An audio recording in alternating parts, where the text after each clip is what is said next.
There was a time in my life when I was simultaneously very comfortable and at the same time, so much was not working. Meaning, I wanted things to be different, but I was really comfortable. And it took this pain, I would say, this certain degree of suffering that I had to face inside of myself for me to get the life that I actually wanted. I was living in Colorado at the time, and I had this, in a lot of ways, idyllic external life. I was rock climbing all the time. I was doing these amazing adventures in the mountains. I was a high performance rock climber at that time. I was doing these alpine ascents that were pretty edgy and amazing. It was a thrilling day. And then I would come down the mountain literally into my life, and I would feel quite mundane inside of myself. I had some great friendships at the time, but again, everything was very comfortable, but there was so much that wasn't working in my life. So I really had to confront my comfort versus my results. So I want to share with you a few secrets that I haven't heard people talk about before on how to bring change into your life. Now, number one, if you want to change to happen in your life, here are the basics. Two things: become clear about what you want, become crystal clear about it. I desire, I decide to have fantastic relationships and friendships, an amazing romantic partner with these qualities, not the person themselves, but these qualities. A job that has me feel this way, that I earn this much money with. This is all kind of basic. And there are other videos where I talk about this before, but I want to go deeper than that. So become clear about what you want, and then take action towards achieving those, right? I mean, that's how we achieve goals in our lives. So I gather that probably a lot of you know those. And if you're watching this video, I want to share with you some things that I've learned through my path of being a monk for the last 8 years, a psychologist for the last 20, and being on a transformational path for the last 20 years of my life. I'm 47 right now. So there's plenty of years where I wasn't engaged. I've learned a lot from that in this life now. So number one, how to bring change into your life: welcome the unknown. Now, a lot of us, dare I say most of us or all of us, relate to the unknown as something that's scary, as something to run from, that something bad is going to happen. And while that might be based on some beliefs and some experiences, it is based on some beliefs, but it might be based on some experiences that we had early in life. It might be, it may not be, it may just be a belief that we inherited from our parents or our environment.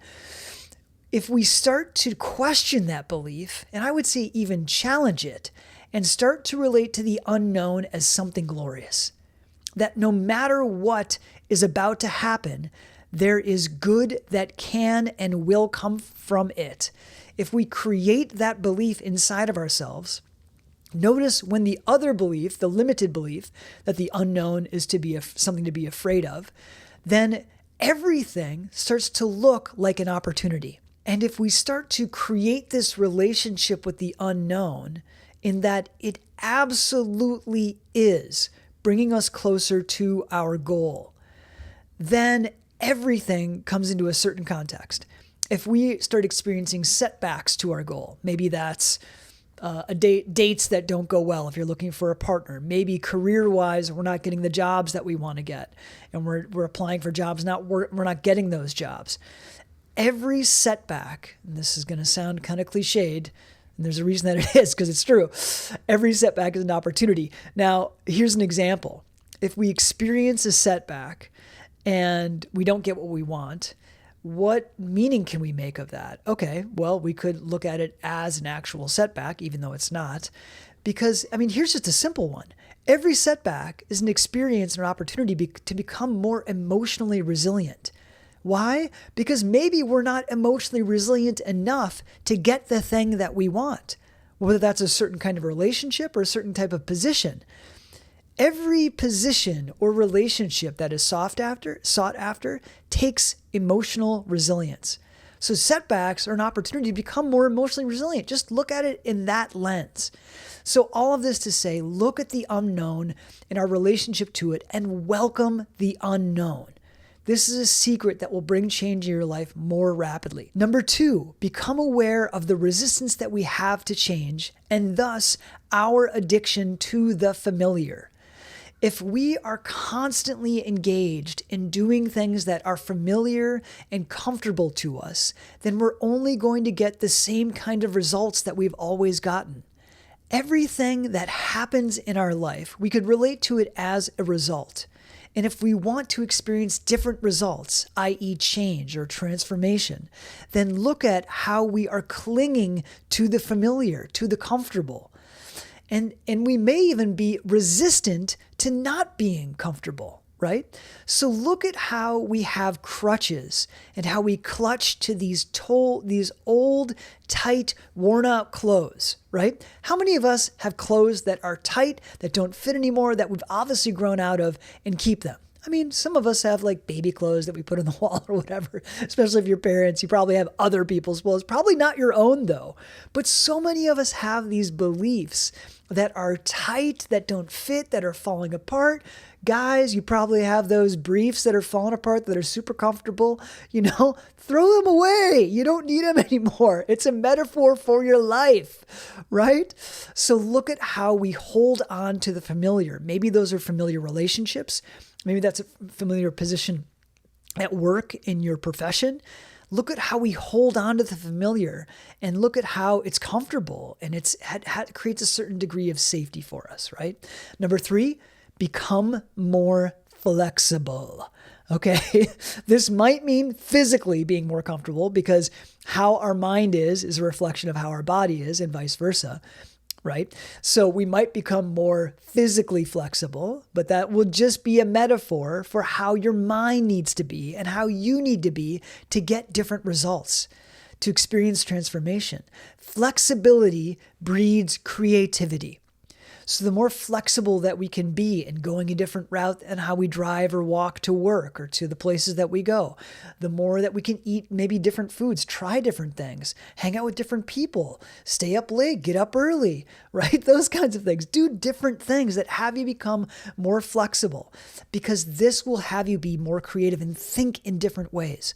One of the reasons that you're looking for change is that you're thinking the same way that you've always thought. So if we can do more flexible things, we'll become more creative. We'll start to think in new ways. And that desire that we had at the beginning that I was talking about, become clear about what we want and take actions towards it. If we're clear on what we want, that thing will create a certain energy, let's say, inside of us in the form of an idea. And that idea will want to become manifest in the outside world. And how do we get that idea to get manifested? Through our creativity and through thinking differently. Now, what this will mean, interestingly enough, to be more flexible and creative, is that we'll need to be more disciplined. We'll need to create new patterns that serve the desire that we have and the achievement that we want to have. So interestingly enough, we'll need to be disciplined about being flexible, right? For me, I love yoga. Physical yoga. I love spiritual yoga as well, energetic yoga, but I love yoga asana. So I go to yoga class almost every day. I love getting more flexible. I love being strong. I love having more balance, right? And it takes a certain degree of discipline to do that. I love discipline in my life because it creates a certain degree of freedom in my life. I have a tremendous amount of discipline, not everywhere, but most places. And thus I experience a very high degree of inner freedom inside of me. You can do the same way in your own way without having to become a monk. All right. And the fourth thing and final thing, the secret that you can bring change into your life is don't feel safe. Anytime that you recognize yourself feeling safe, means that you are part of a paradigm where you can feel safe and you can not feel safe. So start to navigate this relationship that you have with safety, because ultimately, and there are very few people who have achieved this, but I know some of them, you can feel safe in literally any and every situation. My spiritual teacher is a great example of this. She was in Bosnia during the war. And she was there, I think, as a part of the United Nations effort there, and doing some work, some volunteering there. And she was seeing people getting shot in front of her eyes. she never once didn't feel safe. Why? Because she had done such a degree of transformation in herself that safety did not exist, did not come to her, or she did not rely on it to have it in the outside world. She created it as something unshakable inside herself. Now, many of us won't achieve that in our lives, but we will through investigating how we feel safe or don't feel safe. Don't feel safe if you want change, because you'll need to feel uncomfortable. And this whole thing around safety and feeling safety and danger, while it's rooted inside of our biology and exists from traumas that probably many of us have experienced in our life, the more that we can extract ourselves from that paradigm of trauma and safety and danger, the more flexible and free we will be, and the more that we're going to get the results that we're looking for in our lives. All my best to you. Practice this. Leave a comment below. If you're interested, subscribe if you haven't already. All my best to you.